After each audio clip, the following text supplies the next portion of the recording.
பொதுவாக நம்ம பல்வேறு அரசியல் காலகட்டங்களில் அரசியல் கட்சிகளோட நிலைப்பாடு பார்க்கிற போது இப்போ நீங்கள் சொல்கிறீங்க விசிகாவுக்கு உள்ளுக்குள்ள அதிருப்தி இருக்குது, நம்மளோட பலத்துக்கு குறைவான எண்ணிக்கையில் இடங்கள் கொடுத்துருக்காங்க, கூட்டணி கட்சிகளுக்கெல்லாம் அப்படி இருக்குது, அதிருப்தி இருக்குது அப்படின்னு சொல்கிறீங்க.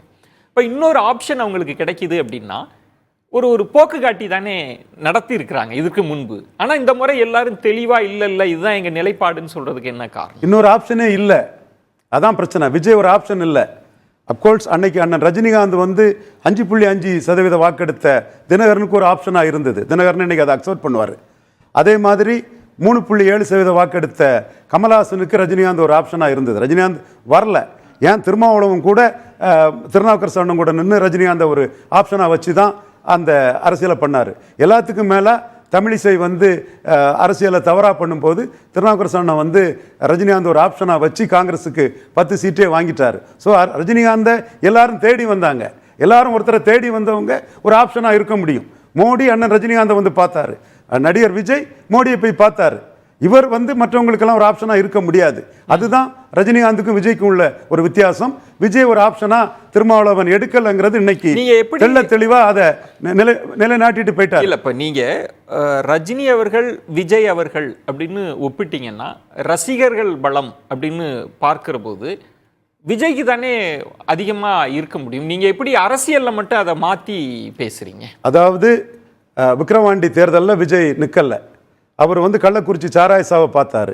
அவருடைய ரசிகர்கள் விக்கிரவாண்டியில் நோட்டா ஜெயிக்க போகுதுங்கிற அளவுக்கு இந்தியாவிலே நோட்டா பெரிய சாதனை படைக்க போகுதுன்னு சமூக வலைத்தளங்களில் பெருசாக பதிவிட்டு இருந்தாங்க. இவர் கள்ளக்குறிச்சியில் அந்த சாராயசாவை பார்த்த பிறகும் அங்கே போலிங் அதிகமாச்சு. திமுகவுக்கு அதிக அளவு போலிங் ஆச்சு. அது போலரைசேஷன் அப்படி தான் ஆகுங்கிறத நம்ம சொன்னோம். அதையும் தாண்டி நோட்டாவுக்கு ஓட்டு குறைஞ்சி போச்சு. 1 கோடி வாக்கு இருக்கக்கூடிய ஐயா விஜய் அவர்களுடைய கட்சிக்கு விக்கிரவாண்டியில் ஒரு 20,000 பேராது இருக்கணும். அந்த 20,000 பேரும் ஐயா விஜய் அவர்கள் களத்துக்குள்ள இல்லாத போது நோட்டாவுக்கு போட்டு நோட்டாவுக்கு வாக்க கூட்டியிருக்கணும். அப்படி ஒரு சிக்னல் கொடுக்கப்பட்டுச்சா என்ன? அவங்கள சார்ந்தீங்க அப்படின்ற மாதிரி அவங்க எதையுமே சொல்லல. அவங்க களத்துக்குள்ள கமலஹாசன் 2.0 மாதிரி கண்டஸ்ட் பண்ணாமலே விக்கிரவாண்டியில் கண்டஸ்ட் பண்ணாமலே போயிட்டாங்க. சீமான் அதான் சொல்றாரு, கமலஹாசன் 2.0 தான் தம்பி விஜய்னு சொல்றாரு. கட்சி ஆரம்பிச்சுட்டு கண்டஸ்ட் பண்ணாததுக்கு நீங்க கேட்குற மாதிரி அவங்கள்ட்ட இருந்து எந்த இன்ஸ்ட்ரக்ஷனும் இல்லை. ஆனால் அவங்க சார்ந்தவங்க நோட்டா எங்க சாதனை படைக்க போகுதுன்னு சமூக வலைத்தளத்தில் ரசிகர்கள் சொல்றாங்க இல்லையா, அவங்க எழுதிட்டு இருந்தாங்க. நோட்டா முன்னோட அங்கே வாக்கு குறைஞ்சிங்கிறது தான் விக்கிரவாண்டி ரிசல்ட். இப்போ எல்லா கட்சிகள் அவங்க மற்ற கணக்கை எப்படி பார்க்குறாங்க அப்படின்றதெல்லாம் ரொம்ப விரிவாகவே நம்ம பேசுகிறோம். இதில் திமுக இந்த நிகழ்வுகள் எல்லாம் எப்படி பார்க்குது, விஜய் அவர்களை எப்படி மதிப்பிடுது, ஏதேனும் ஒரு பலமான கூட்டணி வந்துருமா அப்படின்ற நெருக்கடி எல்லாம் திமுகவுக்கு இல்லையா? திமுகவின் கோணம் இதில் என்னவா இருக்கு? திமுக அலர்ட்டா தான் எல்லாம் பார்ப்பாங்க. அலர்ட்டா பார்த்ததுனால தான் தலைவா படத்தில் உள்ள தகராறு பார்க்கும்போதே கலைஞர் சொன்னார், இது ஜெயலலிதாவுக்கும் ஜெயலலிதா ஆளுக்கும் உள்ள தகராறு, எங்களுக்கு இதுக்கு சம்பந்தம் இல்லைன்னு சொல்லிட்டாரு. தலைவா படத்தில் உள்ள கோபத்தில் விஜய் மோடியை போய் பார்த்தாரு. ஆனால் ஜெயலலிதா அம்மையார் 6% வாக்குகள் முன்ன விட அதிகம் பெற்று விஜய்க்குள்ள செல்வாக்கு இவ்வளோதாங்கிறத காட்டினாப்புல. அது பிறகு சர்க்கார் படத்தில் பிரச்சனை வரும்போதும் மு.க. ஸ்டாலின் அறிக்கை இந்த நிகழ்வு இந்த அரசுக்கு தப்புன்னு சொன்னாரே தவிர விஜய்க்கு சாதகமாக இந்த அறிக்கைன்னு சொல்லலை.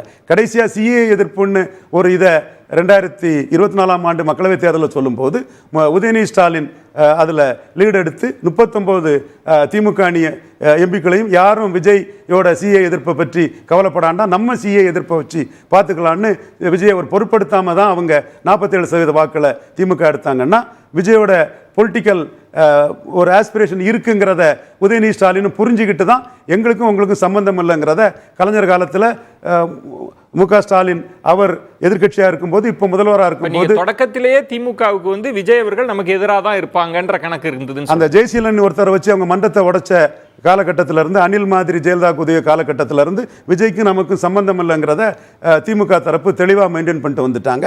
அப்படி அவர் சிஏ எதிர்ப்புன்னு சொன்னதும் திமுக அணி கூட்டணியில் திருமாவளவனோ ரவிக்குமாரோ நவாஸ்கனியோ விஜய் சிஏவை எதிர்க்கிறாரு, விஜய் ரசிகர்லாம் எங்களுக்கு ஓட்டு போடுவாங்கங்கிற ஒரு எதிர்பார்ப்பில் தான் அந்த திட்டத்தோடு தான் அவங்க பண்ணாங்க. அதில் உதயநிதி ஸ்டாலின் தெளிவாக பொலிட்டிக்ஸ் பண்ணி நாளைக்கு இந்த ஓட்டில் எனக்கு பங்கு இருக்குன்னு இவங்க வருவாங்க, கப்பலில் நான் பாக்கு போட்டிருக்கேன்னு வருவாங்கன்னு தெளிவாக 39 எம்பிக்களில் ஒருத்தர் கூட சிஏ எதிர்ப்பு விஜய் சொல்கிறாரு, விஜய்க்கு ரசிகர் பலம் இருக்குன்னு அவங்க மக்கள் மத்தியில் போகலை. ஆனால் விஜய் அப்செட் ஆகி மைக் படத்தை போட்டு சீமானுக்கு ஆதரவுங்கிற மாதிரி ஒரு தோற்றத்தை கொடுத்தாரு. 2021ஆம் ஆண்டு விஜயெல்லாம் ஒரு ஆளா, எடப்பாடிக்கெல்லாமாடா பயப்படுறது, உன்னை என் தம்பின்னு சொல்றதுக்கே அசிங்கமா இருக்குன்னு சொல்லி 6.8% வாக்கெடுத்த சீமான் 2024 என் தம்பி எனக்காக தான் மைக் படம் போட்டிருக்கான்னு சொன்னது தான் விஜய்க்கு வந்து அரசியல் ரீதியாக ஒரே அங்கீகாரம். திமுகணிக்காரங்க ரொம்ப தெளிவாக இருந்தாங்க.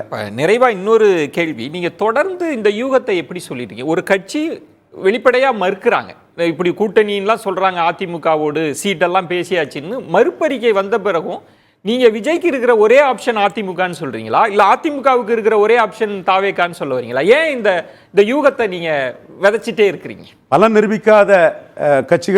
நிரூபித்த கட்சிகள் யாரும் கூட்டணிக்கு வரலன்னா எடப்பாடி விஜயை நோக்கி போறதுக்கு வாய்ப்பு இருக்கு. அதைத்தான் அவர் வந்து தாவேக்கா கூட்டணி வருமானா 2026 தெரியும்னு சொன்னார். அதே மாதிரி தாவேக்காவும் 48 மணி நேரம் அதற்கு பதில் சொல்லலை. 80 சீட்டின் ஒரு நியூஸை பிளான் பண்ணப்பட்டது. அதற்கு பிறகு நோட்டுக்கும் சீட்டுக்கும் விலை போகிறதுக்கே சிலர் கட்சி ஆரம்பிச்சிருக்காங்க, சந்தர்ப்பவாதத்துக்கு பிழைப்புவாதத்துக்கு கட்சி வச்சிருக்காங்கன்னு சீமான் அடித்த பிறகு தான் விஜய் வந்து நாங்கள் எங்கள் தலைமையிலங்கிறத திரும்ப மீண்டும் ரிட்ரீட் பண்ணாங்க. அது இவர் புசியானந்தை வச்சு ட்ரீட் பண்ணாங்க. விஜய் தான் 2026 முடிவெடுக்கணும்.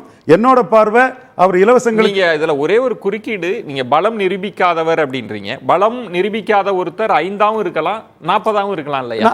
100 ஆட்டும் இருக்கலாம். கிரெடிட்டை கொடுக்கலாம். என் பார்வை 4 தாண்ட மாட்டாருங்கிறத என் பார்வையை நான் சொல்லிடுறேன். மற்றவங்க அதை 3 மடங்கு சொல்லலாம், 4 மடங்கு சொல்லலாம். அது அவங்கவுங்க உரிமை. 26 ரிசல்ட் வரும்போது தான் தெரியும். ஆனால் பலம் நிரூபிக்கிறதுக்கு முன்னாடி அவர் கையில் வராத ஓட்டை அவர் எப்படி டிரான்ஸ்ஃபர் பண்ண முடியுங்கிறது தான் இன்னைக்கு திருமாவளவன் இதை பாய்காட் பண்ணிட்டு போறதுக்கு காரணம்.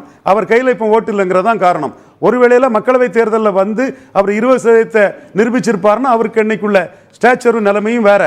அவர் 5% நிரூபிச்சிருந்தா கூட அந்த 5%க்குள்ள சீட்டுக்கு ஓட்டுக்கு சீட்டு வாங்கிட்டு போயிடலாம். இப்போ பலம் நிரூபிக்காதவர் அதை வச்சுக்கிட்டு மற்றவங்களோட அந்த மென்டல் பவரை பயன்படுத்தி அவங்க பெரிய பார்கெயின் பண்ணிடலாம்னு நினைச்சாங்க. மன வலிமை உள்ளவங்களால சீமான் வந்து இவங்களை உதறக்கூடிய ஒரு நிலைமை வந்துடுச்சு. திருமாவளவன் உதறிட்டாரு. அடுத்து வந்து எடப்பாடிக்கு தான் தேவை இருக்குது, எடப்பாடி கூட போவாங்கன்னு நான் கருதுறேன். ஒரு வேளையில் அவங்க விஜயகாந்த் மாதிரி கமல்ஹாசன் மாதிரி 234 போட்டு ஒரு நாணயமான நேர்மையான அரசியல் பண்ணா, விஜய் மக்களை நம்பி நாணயமான நேர்மையான அரசியல் பண்றாரு. 234 விஜய் தனித்து நிற்கிறாரு.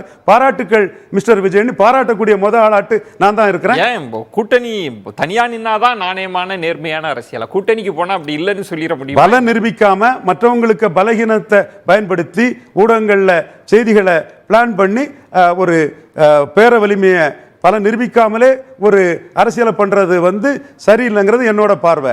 தனிச்சு நின்று விஜயகாந்த் மாதிரி கமல்ஹாசன் மாதிரி பலத்தை நிரூபிக்கதை நான் வரவேற்கிறேன். விஜய் அதை செய்தா என்னோட வரவேற்பும் பாராட்டுகளும் அதற்கு உண்டு. நன்றி. உங்களுடைய விரிவான பார்வைகளை உங்களோட கண்ணோட்டத்தின்படி முன் வச்சிங்க. மிக்க நன்றி திரு ரவீந்திரன் துரைசாமி.